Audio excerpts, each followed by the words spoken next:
আমরা রয়েছি এখন উত্তর ত্রিপুরায়।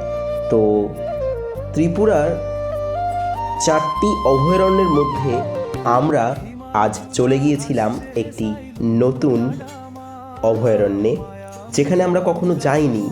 একটু আনন্দ, একটু স্নিগ্ধতা, একটু শান্তি খুঁজতে আমিও রাই চলে গিয়েছিলাম এই অভয়ারণ্যে।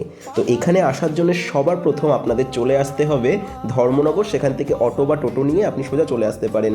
ওয়েলকাম টু রায়ের সংসারের নতুন ব্লগ। আমাদের সাথে ছিল রাহুল ভাই, ওর টোটোতে করেই আমরা এসছিলাম। তো কখনো আজ 6 বছরের মধ্যে কখনো এখানে যাওয়া হয়নি। তো বিয়ের পর প্রথম আমি ওকে নিয়ে এখানে আসলাম। ও খুব হ্যাপি ছিল। আশেপাশের প্রকৃতি অসম্ভব সুন্দর ছিল। তো এই অভয়ারণ্যের নাম রাওয়া। রাওয়া অভয়ারণ্য এক অসম্ভব সুন্দর প্রাকৃতিক সৌন্দর্যে পরিপূর্ণ। শুধু অভাব এখানকার মেইনটেনেন্সের, অভাব মানুষের, অভাব পরিপাটির, কিন্তু প্রকৃতি কিন্তু ঠিক নিজেকে এখানে অসম্ভব সুন্দর করে সাজিয়ে তুলেছে। শুধু মানুষের ব্যবহার এখানে প্রকৃতিকে যেন অগোছালো করে রেখেছে। বাজকো ছায়া কষ্ট নরাম্র প্রীতিকো বন্ধন শুনতলা কুপিম্মা হাসি দিউ মায়া জুনি ভরকো জীবন। আমরা নিজেদের মতো করে একটু শান্তি খুঁজে নিয়েছিলাম। রাই দোলনা চড়ছিল, আমিও ওর সাথে একটু মজা করার জন্য পরে যোগ দিয়েছিলাম। বেশ ভালোই লাগছিল, সময়টা কাটছিল আমাদের বেশ ভালোই।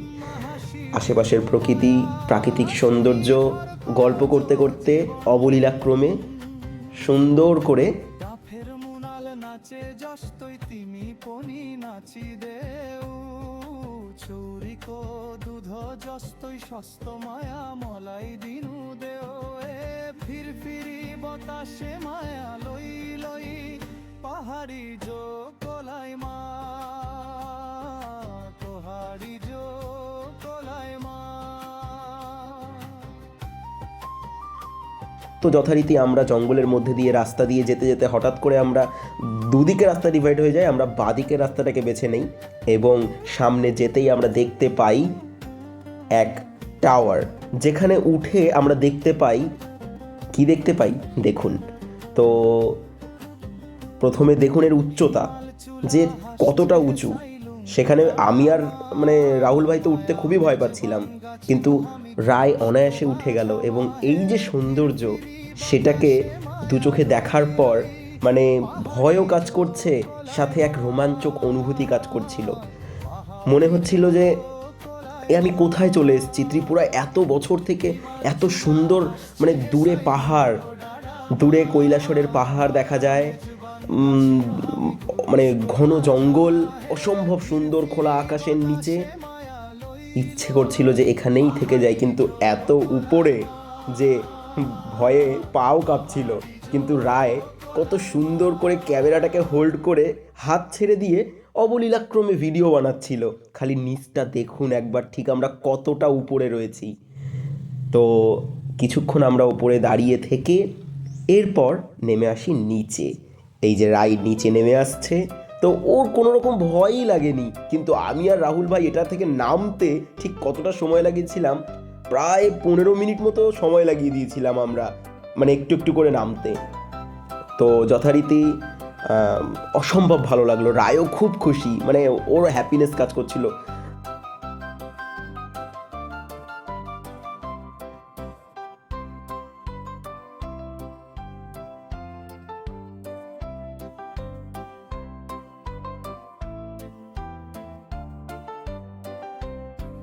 তো চলো এবার আমরা একটু বেরিয়ে পড়ি, একটু অভয়ারণ্যের এই শুনশান জায়গায় জনমানব খোঁজার চেষ্টা করি।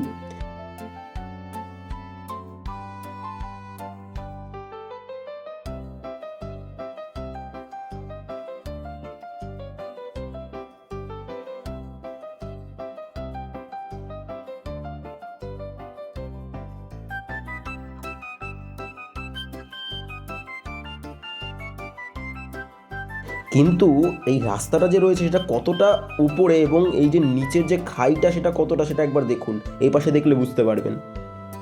অসম্ভব গভীর একটা খাই।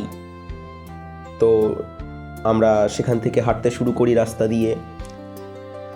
এই রাস্তা দিয়ে হাঁটতে হাঁটতে কিছু কবিতার লাইন মনে আসছিল, কিছু সুন্দর অনুভূতি মনে আসছিল। এর মধ্যেই হঠাৎ করে চোখ গেল পরিত্যক্ত সেই জলাশয়ের দিকে। মনে হচ্ছিল, ইস, কিভাবেই না এরা এটাকে অপব্যবহার করছে। এখানে কত মানুষ না নিজেদের আনন্দ খুঁজে পেতে পারত, কিন্তু সেটা সম্ভব হয়নি, এখানকার মেইনটেনেন্সের অভাব।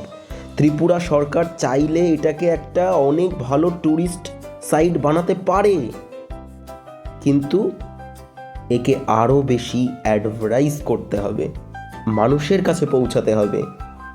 তো আমরা এই রাস্তা দিয়ে যেতে যেতে আমাদের গন্তব্যে পৌঁছালাম। তো গন্তব্য হচ্ছে ওই যে জলাশয়, সেই জলাশয়ের যে ঘাট থেকে আগে বোট ছাড়া হতো সেটাকে আমার দেখার খুব ইচ্ছে ছিল। তো রাহুল ভাই বলল যে দাদা, আমি প্রচণ্ড হাঁপিয়ে গেছি, আমি আর পারছি না।